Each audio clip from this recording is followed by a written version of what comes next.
अस्सलाम वालेकुम स्टूडेंट्स। आज के लेक्चर में हम इम्पोर्टेंस ऑफ इक्विलिब्रियम कांस्टेंट के important point predicting extent of a reaction को स्टडी करेंगे। इसमें हम देखेंगे किस तरह हम इक्विलिब्रियम कांस्टेंट की वैल्यू से किसी रिएक्शन के एक्सटेंट को प्रेडिक्ट कर सकते हैं। Numerical value of the equilibrium constant predicts the extent of a reaction. It indicates to which extent reactants are converted to products. In fact, it measures how far a reaction proceeds before establishing equilibrium state. Means इससे हमें पता चलेगा कि किसी reaction में कितने reactant जो हैं वो प्रोडक्ट में चेंज हो गए हैं या इक्विलिब्रियम इस्टेब्लिश होने से पहले किस हद तक रिएक्शन जो है वो कंप्लीट हो चुका है। इसकी 3 पॉसिबिलिटीज़ हैं जिसके थ्रू हम इसको प्रेडिक्ट कर सकते हैं। In general there are 3 possibilities of predicting extent of reactions as given below. Large numerical value of Kc, Kc means equilibrium constant. Small numerical value of Kc, numerical value of Kc is neither small nor large. So one by one तीनों को देखेंगे। Large numerical value of Kc. The large value of Kc indicates that at equilibrium position, the reaction mixture consists of almost all products and reactants are negligible. Means जब आपकी equilibrium position आ जाएगी तो reaction mixture में आपके पास तकरीबन तमाम products मौजूद होंगे और रिएक्टेंट्स नेग्लिजिबल होंगे। इसका मतलब the reaction has almost gone to completion, reaction तकरीबन कंप्लीट होने वाला है।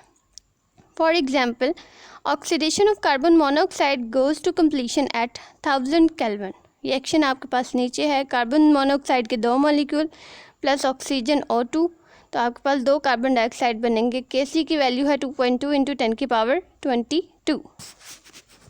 सेकेंड पॉइंट है small numerical value of Kc। When the Kc value of reaction is small, it indicates that at equilibrium position almost all reactants are present but amount of products is negligible.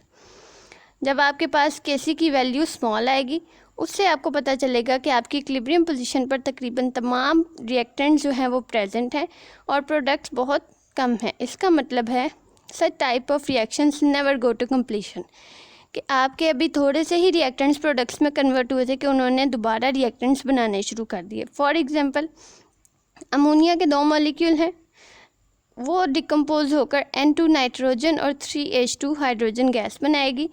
थोड़ा सा reaction proceed होगा forward तो आपका जो hydrogen gas है और nitrogen gas है वो मिलकर दोबारा अमोनिया बनाना शुरू कर देगी।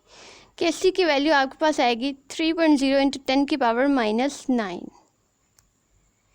इसी तरह थर्ड आपके पास पॉसिबिलिटी है numerical value of Kc is neither small nor large. It indicates that at equilibrium position reaction mixture have comparable amount of reactants and products. Mean ना ज़्यादा रिएक्टेंट्स प्रेजेंट हैं और ना प्रोडक्ट्स ज़्यादा प्रेजेंट हैं, दोनों की अमाउंट्स कंपेरेबल हैं। For example, N2O4 die nitrogen tetroxide, इससे आपके पास बनेगा 2NO2, नाइट्रोजन डाइऑक्साइड के 2 मॉलिक्यूल बनेंगे। Kc की वैल्यू है 0.211।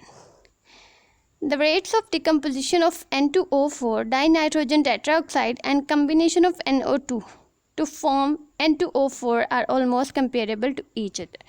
Means जिस रेट पे आपका N2O4 यानी डाई नाइट्रोजन टेट्राऑक्साइड आपका डिकम्पोज होकर NO2 नाइट्रोजन डाइऑक्साइड बना रहा है, उसी रेट पर आपका नाइट्रोजन डाइऑक्साइड के मॉलिक्यूल्स मिलकर डाई नाइट्रोजन टेट्राऑक्साइड बना रहे हैं। इसलिए आपके पास रिएक्शन मिक्सचर में वैल्यूज़ जो हैं उसकी कंपेरेबल होंगी रिएक्टेंट्स और प्रोडक्ट्स की।